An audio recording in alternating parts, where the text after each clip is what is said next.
First off, this is the Eureka ESP. I don't really know if that's the name of it or not, but this is the Eureka.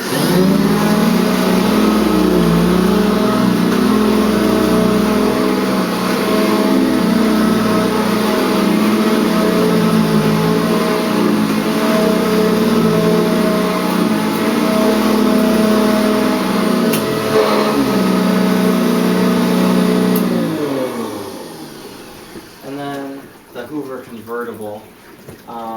Online it said that this vacuum was made in 1970, but I don't know if that's correct or not.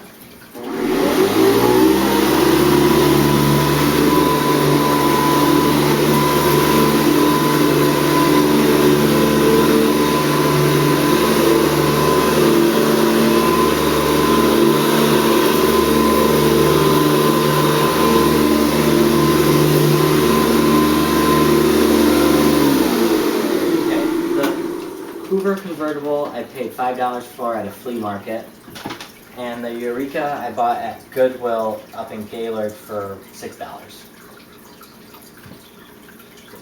Push it again.